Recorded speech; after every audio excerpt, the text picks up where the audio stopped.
ఇప్పుడు వైరాగ్య ప్రకరణములోని 24వ అధ్యాయము స్థిర అస్థిరములు స్థితిగతులు.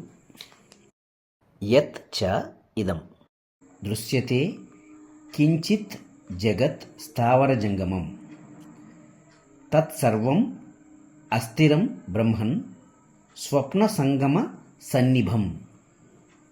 ఈ కనబడే స్థావర జంగమాత్మకముగు జగత్తంతా కూడా స్వప్న సంగమము వలె అస్థిరమైనదే కదా. ఈరోజు ఆకాశమునంటే మహారణ్యం రేపటికి నేలమట్టమైపోతుంది. నేడు సముద్రము వలె కనబడుచున్న పెద్ద అఖాతం ఒకనాటికి పెద్ద పర్వతమగుచున్నది. ఏ శరీరమైతే ఇప్పుడు పట్టు వస్త్రములచే గంధ లేపనములచే సుకుమార పూల మాలలచే అలంకరించబడి అనేకుల దృష్టిని ఆకర్షించుచు సంచరిస్తోందో అదే శరీరం కొలది రోజులకు వస్త్రవిహీనమై ఊరికి దూరంగా గల ఒక గుంటలో పారవేయబడి అక్కడ శల్యమగుచున్నది. మహానగరాలు దట్టమైన అరణ్యాలుగా మారిపోతున్నాయి. గొప్ప తేజస్సుతో కూడుకుని అనేక మంది జనులను శాసించే ఒక మండలాధిపతి కొలది కాలంలో గుప్పెడు బూడిదగుచున్నాడు. అందంగా రకరకాల రంగుల మెరుపులతో అనేక దీపకాంతులతో విలసిల్లే గొప్ప భవనం మరికొంతకాలానికి మొండి గోడలతో పిచ్చి చెట్లతో శిథిలమై భయమును గులుపుచు గబ్బిలముల చేత సాలెగూళ్ల చేత ఆక్రమించబడుతోంది. పూతోటల చేత సుందర పుష్పలతల చేత అలంకరించబడి జనులను ఆహ్లాదపరుస్తున్న భూప్రదేశము మరుభూమి ఎడారి అగుచున్నది. నీరు ఉన్న చోట భూమి వెలయుచున్నది, భూమి నీరగుచున్నది. ఈ కాష్ట తృణమయ జగత్తులో పరివర్తనం అవనిదంటూ ఏదైనా ఉన్నదా స్వామి?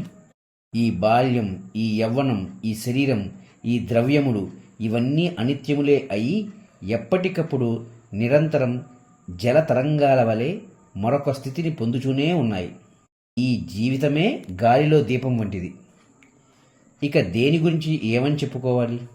ముల్లోకములందు కనబడే ఈ వస్తువుల శోభ అంతా మెరుపు వంటిదే కాని మరేమీ కాదు. బీజము వృక్షముల వలె ఈ భూతజాలమంతా మాటి మాటికి మార్పు చెందుతూనే ఉన్నాయి. ఓ మహర్షి, అనేక ఆడంబరములతో కూడిన ఈ సంసార రచన అంతా మహా నేర్పుగల ఒకానొక నర్తకి యొక్క తలుకు బెలుకుల వలె కనిపిస్తోంది. ఇక ఈ జీవులు ధూళి రేణువుల వలె మనస్సు అనే వాయువుచే లేవనెత్తబడి ఆ నర్తకికి వస్త్రరూపులు అగుచున్నారు.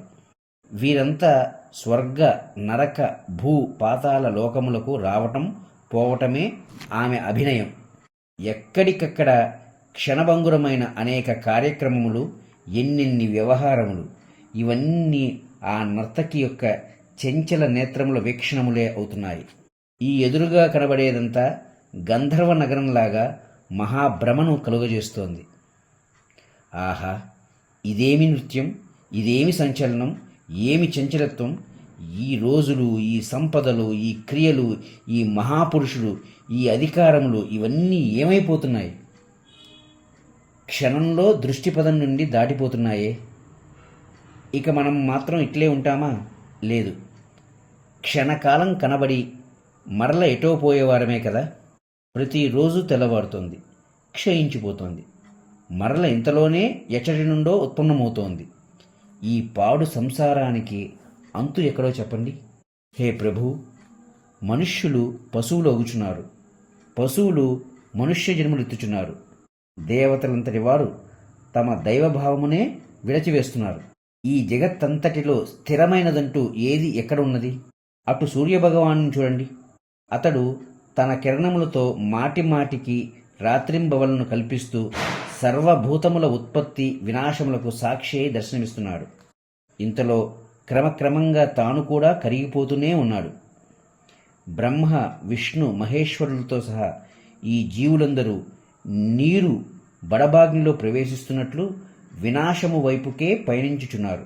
స్వర్గ, మర్త్య, పాతాళములు, వాయువు, ఆకాశము, భూమి, పర్వతములు, నదులు, దిక్కులు ఇవన్నీ కూడా వినాశనము అనే అగ్నికి ఎండు కట్టెలగుచున్నాయి. మేము అంతటి వారం, ఇంతటి వారం, మా జాతి గొప్పది, మా కులం గొప్పది, మా వంశం గొప్పది, ఇటువంటి పై పటాటోపాలన్నీ ఈ జీవుడు తలచుకుని మురిసిపోయేది మృత్యువు అనే రాక్షసుడు గుర్తుకు రానంతవరకే. మృత్యుభీతి గల మనుజునకు ధన ధాన్యాదులు గాని, బంధుమిత్ర పరిజనం గాని, విభవములు గాని ప్రీతిని, ప్రశాంతతను కలిగించగలవా? లేదు. ఇది ఇట్లుండగా ఒక్క నిమిషంలో ధనవంతుడు దరిద్రుడగుచున్నాడు, ఆరోగ్యవంతుడు రోగి అగుచున్నాడు. అశాశ్వతమగు ఈ జగత్తు అనుక్షణం భ్రాంతిని కల్పిస్తూనే ఉన్నది. దీనినంతటినీ చూచి విమోహితుడు కానివాడెవడో చెప్పండి. ఒకప్పుడు ఈ ఆకాశం కారు మేఘాలచే ఆక్రమించబడి నలువైపులా చీకటి ఆవరించి ఉంటోంది. అదే ఆకాశం మరొకప్పుడు బంగారు కాంతులతో శోభిల్లుతోంది. ఇంకొకప్పుడు ప్రశాంత వాయు వీచికలచే నిండి ఉంటోంది. ఒకానొకప్పుడు బీభత్స ధ్వనులతోనూ, ఉరుములతోనూ, మెరుపులతోనూ నిండి ఉంటోంది. కాసేపు మోగగా, మౌనంగా, ఇంకాసేపు అనేక సంరంభములతోనూ కనబడుతోంది. కొంతసేపు నక్షత్ర శోభితమై చంద్రకాంతులు విరజిమ్ముతూ ఉంటోంది. అదేవిధంగా క్షణమొక రకంగా ఉండే ఈ జగత్తును చూచి భీతిల్లని వారంటూ ఎవరైనా ఉన్నారా స్వామి? ఆపదః క్షణమాయాంతి, క్షణమాయాంతి సంపదః, క్షణం జన్మ, క్షణం మృత్యుః, మునే కిం ఇవ నాక్షణం. ఓ మునీశ్వర, క్షణంలో ఆపదలు వచ్చి పడుచున్నాయి, క్షణంలో సంపదలు చేరుతున్నాయి, క్షణంలో జన్మ, క్షణంలో మృత్యువు. ఆహా, ఈ ప్రపంచంలో క్షణికం కానిదేమిటో చెప్పండి.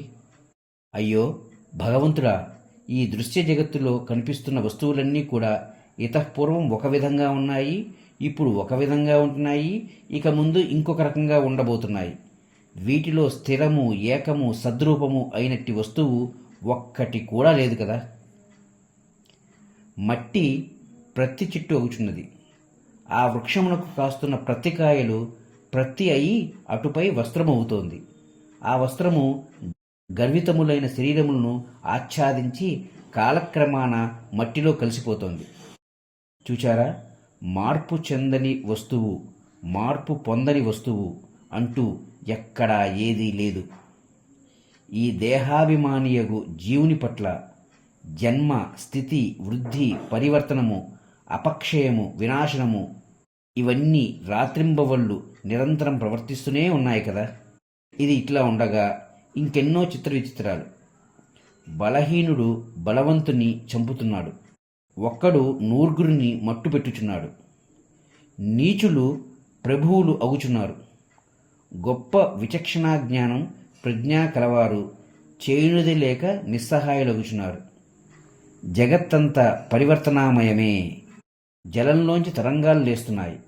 ఆ తరంగాలు మరల ఎప్పుడో ఎక్కడో విపర్యయం పొందుతున్నాయి. చేతన స్వరూపులకు మనుష్యులు అచేతన పదార్థముల సంస్పర్శచే మార్పు చెందుతున్నారు. ఆలోచనలు, అభిప్రాయములు క్షణంలో మారిపోతున్నాయి. బాల్యం గతించిపోతోంది, యవ్వనం వస్తోంది. ఆ యవ్వనం కూడా గతించిపోయి ఎక్కడి నుండో వార్ధక్యం వచ్చి పడుతోంది. ఈ శరీరం యొక్క గతే ఇట్లా ఉండగా ఇక బాహ్య పదార్థముల విషయముల మాట వేరే చెప్పేదేమున్నది?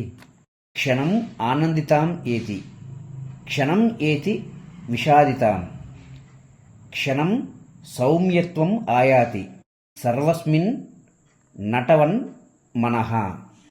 మహాత్మా, ఈ మనస్సు ఉంది చూచారు, నవరసాలు పోషించే నటుని వలె వచ్చిపోతున్న ఆయా విషయముల పట్ల క్షణంలో ఆనందం, క్షణంలో విషాదం, క్షణంలో సుముఖత్వం, క్షణంలో విముఖత్వం ప్రదర్శిస్తోంది. ఆ విరించి అనగా బ్రహ్మదేవుడు అల్లరి చేసే చలాకీ పిల్లవాని వలె హర్ష, విషాద, మోహములు కలుగజేయగల అనేక వస్తుజాలములను, సంఘటనలను ఎడతెగలేకుండా, విసుగు విరామం లేకుండా సృష్టించుకుంటూ పోతున్నాడు. అట్లు తాను సృష్టించుచున్న జీవులను రక్షించుకుంటూ ఇంతలోనే భక్షించి వేస్తున్నాడు. ఆయన చర్యలకు మోహితులైన ఈ జనులు రాత్రింబవళ్ళు అనేక దుఃఖాలలో మునిగి తేలుచున్నారే కాని స్వస్వరూపమును గ్రహించుట లేదు. ఈ సంసార భాగస్వామ్యులకు జనులు వస్తున్నారు పోతున్నారు. ఇక్కడ శాశ్వతమైనదంటూ ఏదీ లేకపోయినప్పటికీ వారి దుఃఖములకు మాత్రం అంతు ఉండటం లేదు. వాస్తవానికి వారి సంపదలు ఆపదలు కూడా అస్థిరములే కదా. భగవంతుడా, విశ్వామిత్ర మహర్షి, ఈ కాలము అన్నది అతి చమత్కారమైనది. అతి చతురులైన వారిని కూడా అది విచలితులను చేస్తోంది. ఆ కాలము ఆపదల్లో ముంచి తేల్చిన జనులంటూ ఎక్కడా లేరేమో. సంసారము అనబడే మహావృక్షపు ఫలముల వంటి ఈ ముల్లోకములందలి జీవులు నిరంతరం నేలరాల్చబడుచున్నారు. మరల క్రొత్త ఫలములు కాస్తున్నాయి. అయితే అందులో అతి కొద్ది ఫలములు మాత్రం జ్ఞానము అనే మధురాతి మధురమైన రసమును కలిగి ఉంటున్నాయి. హే మహర్షి, ఈ తతంగమంతా బాగానే ఉన్నది, కానీ జీవునకు ఈ దుఃఖాదులు ఎక్కడి నుండి వస్తున్నాయి చెప్పండి. మేమంతా ఈ కాలస్వరూపుని చేతిలోని కీలు బొమ్మలు మాత్రమేనా?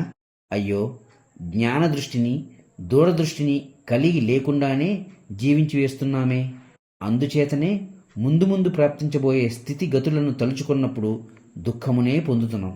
మేం ఊరుకున్నా జన్మ మృత్యు జరావ్యాధులు మమ్మల్ని సమీపించక మానవు కదా. కనుక దూరదృష్టి లేకుండా పిల్లి కళ్ళు మూసుకుని పాలు త్రాగినట్లు శక్తియుక్తులను కలిగి ఉన్న రోజులు ఇట్లా వృధా ఆగుచుండగా ఇక మాకు ఏ గతి పట్టబోతోంది?